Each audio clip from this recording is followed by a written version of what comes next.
Hello everyone, welcome back to the channel. In today's video we will discuss about empirical and molecular formula and also chemical equation.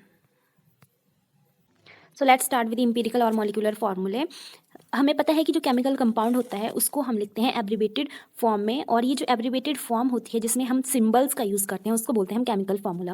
और जो chemical formula होता है उसकी definition होती है अ brief representation of the molecule of a substance element भी हो सकता है और कंपाउंड भी हो सकता है इन terms of the symbols of the various elements present in it.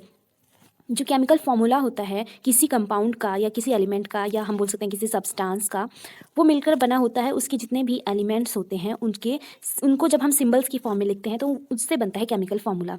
अब ये जो फॉर एग्जांपल जो केमिकल फार्मूला है कैल्शियम कार्बोनेट का, वो होता है CaCO3। मीन्स इसमें कैल्शियम है और कार्बोनेट है, दैट इज CaCO3।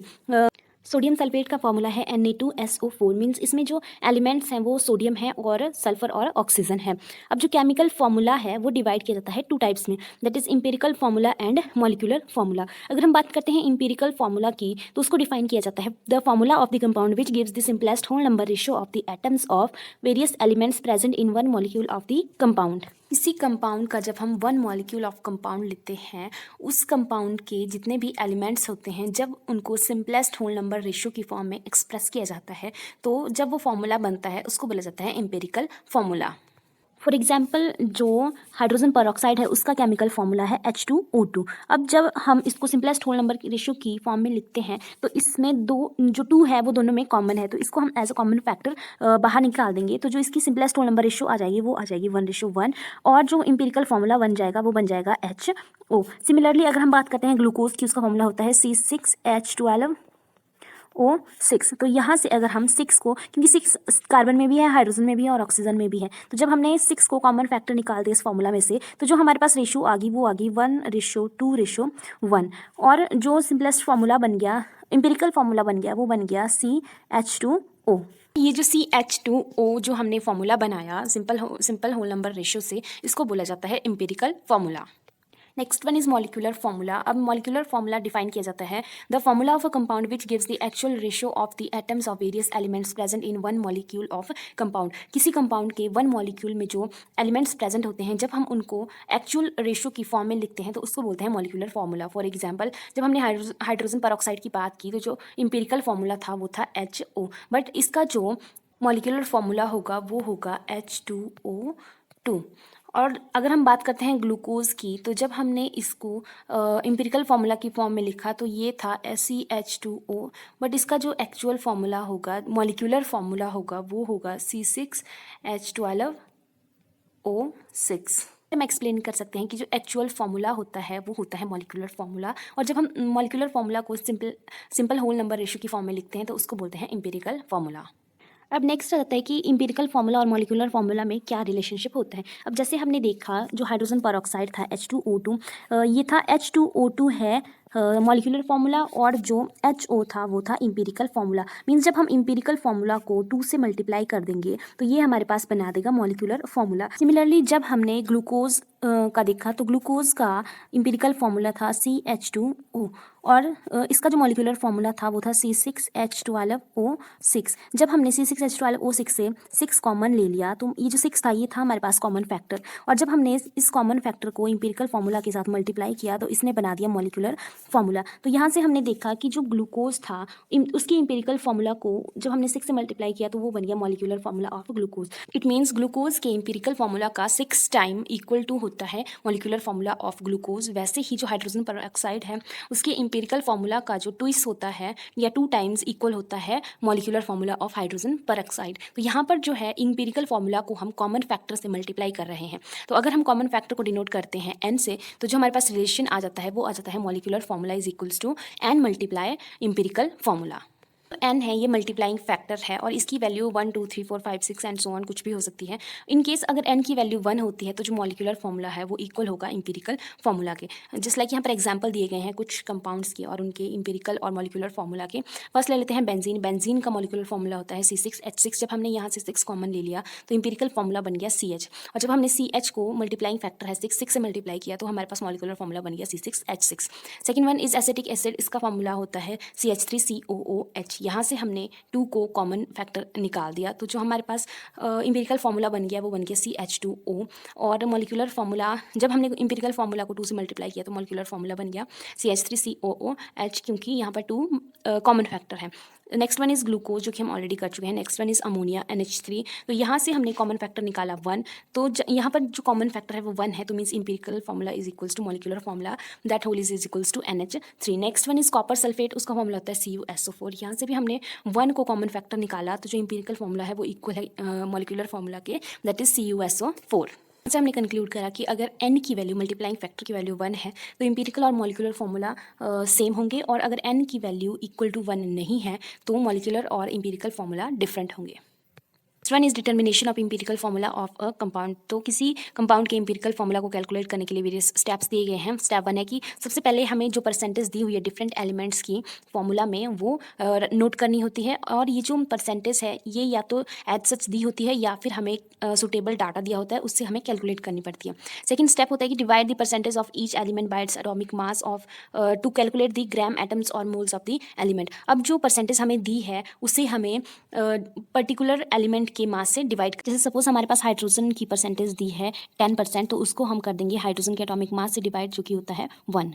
हम ये वाला फॉर्मूला यूज करेंगे जो कि है ग्राम एटम्स और moles is equals to percentage of the element divided by atomic mass of the element in grams. Third one आ जाता है कि डिवाइड द ग्राम एटम्स और moles of different elements by the smallest among them to find the atomic ratio और molar ratio. अब यहाँ पर बोला गया है कि जो ग्राम एटम्स है और मोल्स हैं जो हमने स्टेप 2 में कैलकुलेट करे डिफरेंट एलिमेंट्स के, उनको हम डिवाइड कर देंगे moles of elements by the smallest among them. उनमें से जो स्मॉलेस्ट है, जिसकी वैल्यू स्मॉलेस्ट है, उससे हम डिवाइड कर देंगे एटॉमिक रेशो और मोलर रेशो कैलकुलेट करने के लिए। स्टेप 4 आ जाता है कि रेज द एटॉमिक और molar ratio of the elements to the nearest whole number.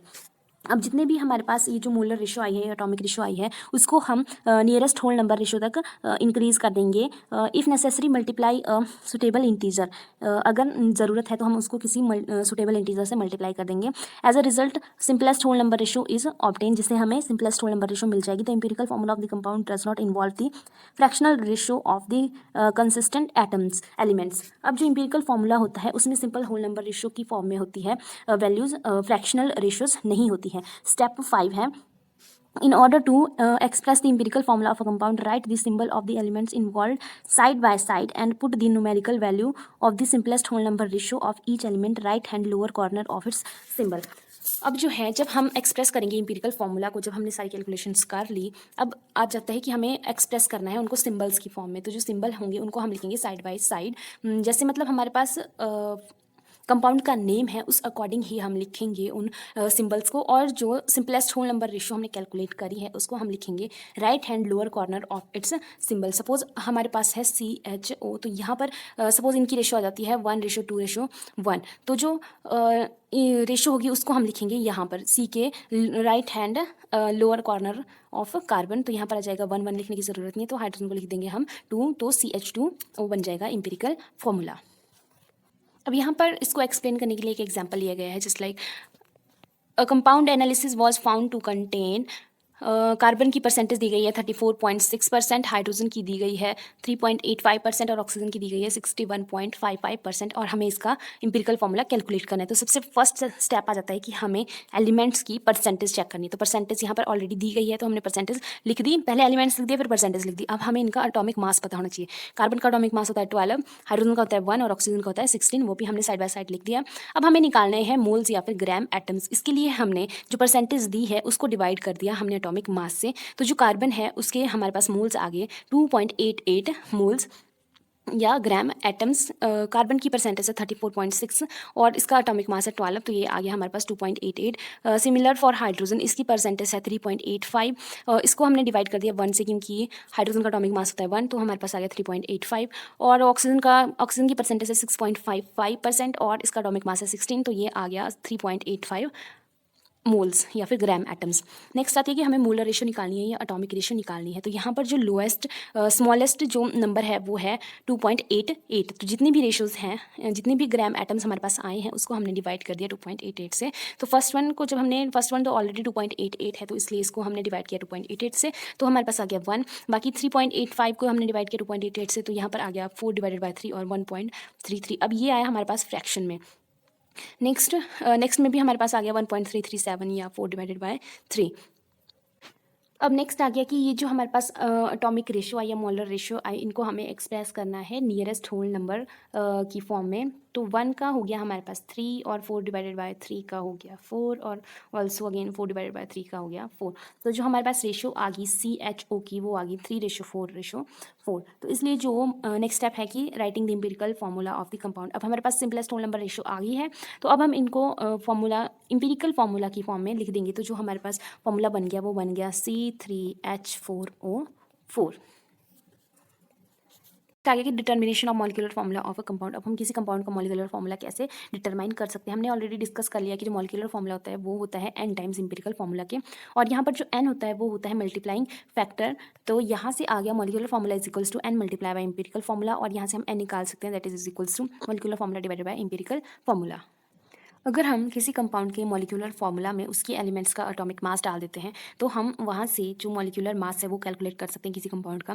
वैसे ही हम एम्पिरिकल फार्मूला से एम्पिरिकल फार्मूला मास भी कैलकुलेट कर सकते हैं। तो इसलिए n इज इक्वल्स टू हो जाता है molecular mass divided by empirical formula mass. ये आ गया हमारे पास मास की फॉर्म में। Convert n into nearest whole number and then multiply by empirical formula to find the molecular formula. तो यहाँ पर जो है हम n को नियरेस्ट होल नंबर की फॉर्म में कन्वर्ट कर देंगे और उसको मल्टीप्लाई कर देंगे फिर एम्पिरिकल फार्मूला से, तो हमारे पास फाइनल आ जाएगा मॉलिक्यूलर फार्मूला। एक ही पॉइंट है कि मोस्ट प्रॉब्लम्स में क्या दिया जाता है, मॉलिक्यूलर मास भी दिया जाता है, और कुछ में जो वेपर डेंसिटी दी जाती है कंपाउंड की। तो जो वेपर डेंसिटी होती है वो ट्वाइस होती है is equals to molecular mass. मतलब जो मॉलिक्यूलर मास होता है वो ट्वाइस होता है वेपर डेंसिटी के। So molecular mass of a compound is equals to 2 multiply by vapour density. अब यहाँ पर एक क्वेश्चन दिया गया है कि एक कंपाउंड है, उसमें 42.3913% पोटाशियम है, 15.2173% आयरन है, 19.5652% कार्बन है और 22.8260% नाइट्रोजन है, और इसका जो टोटल मॉलिक्यूलर मास है वो दिया गया है 368 U। तो हमें इसका मॉलिक्यूलर फार्मूला कैलकुलेट करना है। तो अकॉर्डिंग टू रूल्स पहले हमें इसका निकालना पड़ेगा एम्पिरिकल फार्मूला, फिर उसको कन्वर्ट करेंगे हम मॉलिक्यूलर फार्मूला में। तो एम्पिरिकल फार्मूला के लिए हम सेम प्रोसीजर अप्लाई करेंगे। एलिमेंट्स, परसेंटेज, एटॉमिक मास, फिर उसको कन्वर्ट कर दिया हमने ग्राम एटम्स में और ग्राम मोल्स में। मीन्स जो परसेंटेज दी गई है उसको हमने डिवाइड कर दिया एटॉमिक मास से।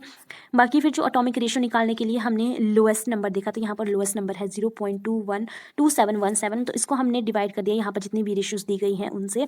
तो फर्स्ट का आ गया हमारे पास 4। फर्स्ट को जब हमने 1.087 को डिवाइड किया 0.2717 से, तो वो आ गया 4। सेकंड में 0.2717 को हमने 0.2717 से डिवाइड किया, 1 आ गया।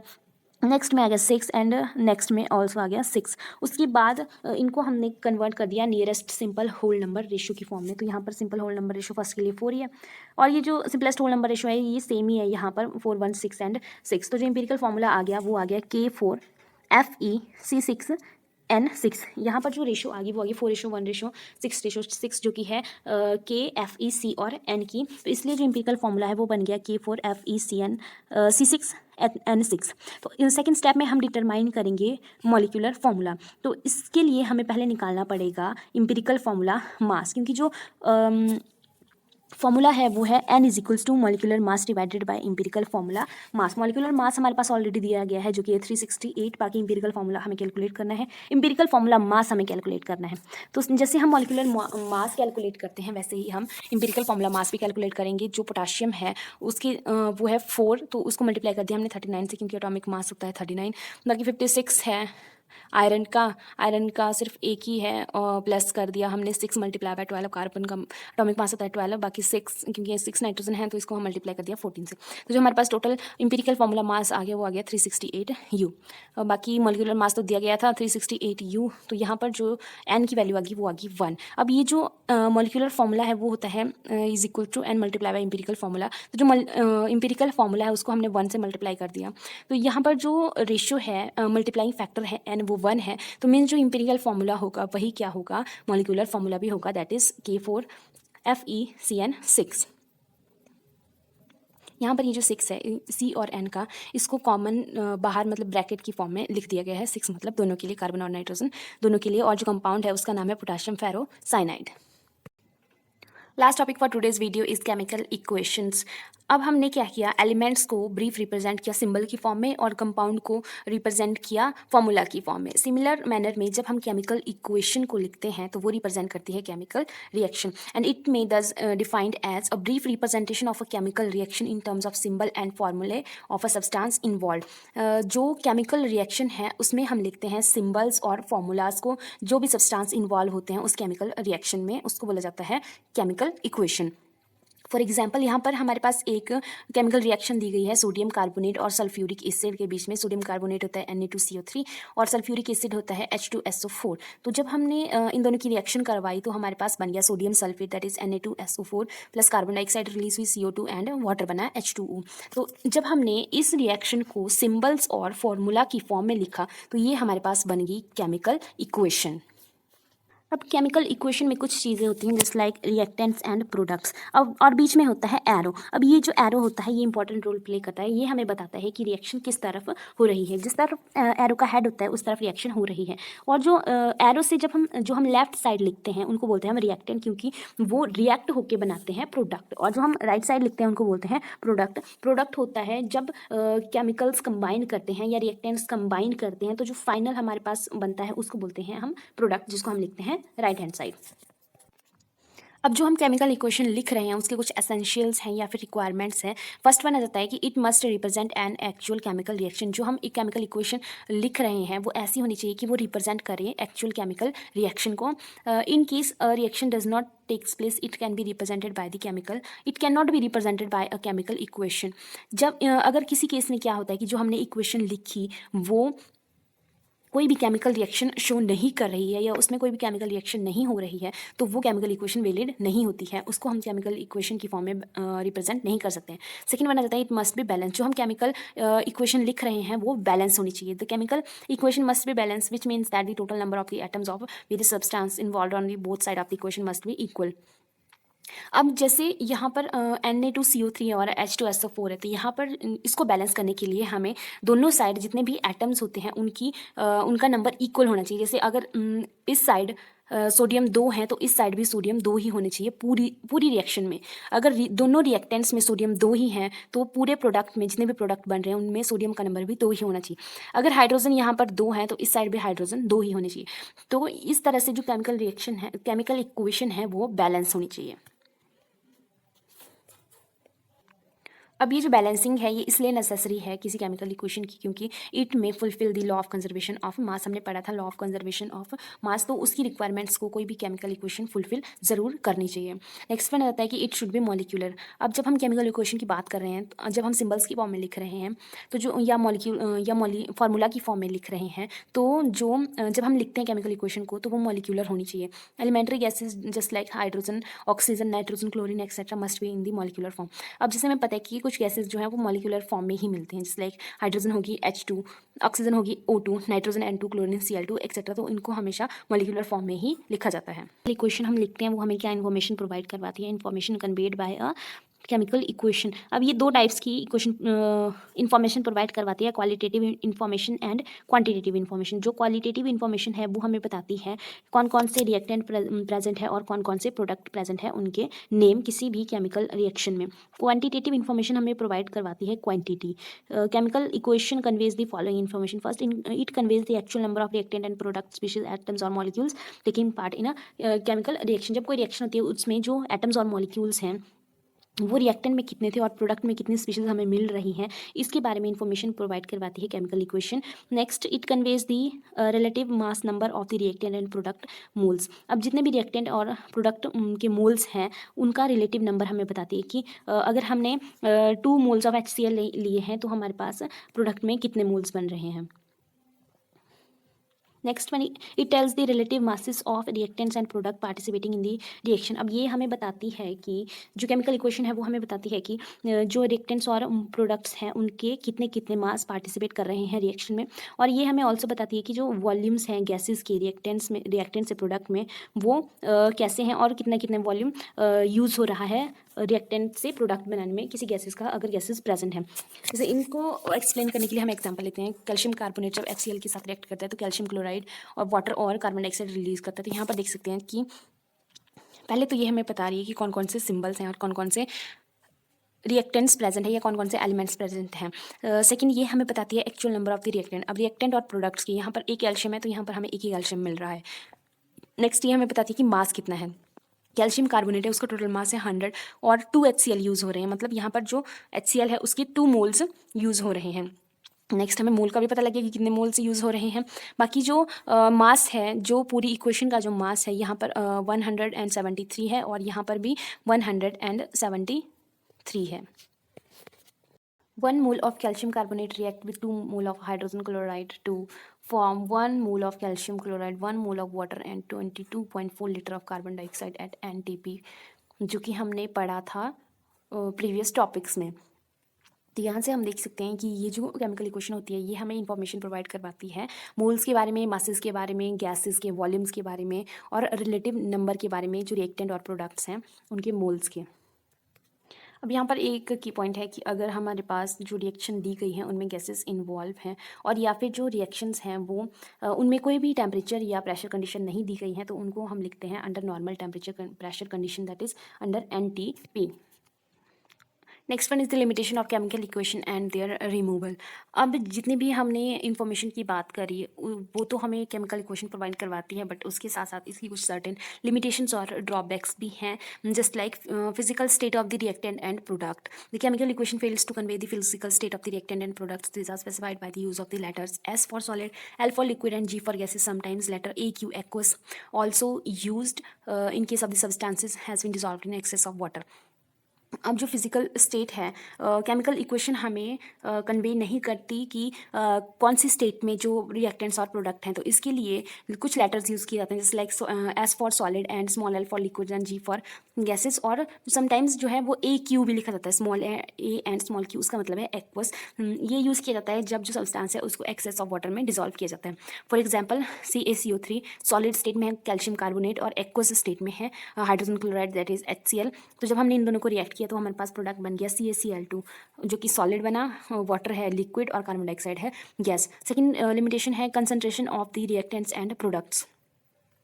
अब जो केमिकल इक्वेशन है वो कोई इन्फॉर्मेशन प्रोवाइड नहीं करवाती कि जो कंसंट्रेशन है डाइल्यूट है या कंसनट्रेटेड है, एसिड या फिर बेस की क्या कंसंट्रेशन यूज़ हो रही है रिएक्टेंट्स और प्रोडक्ट्स में।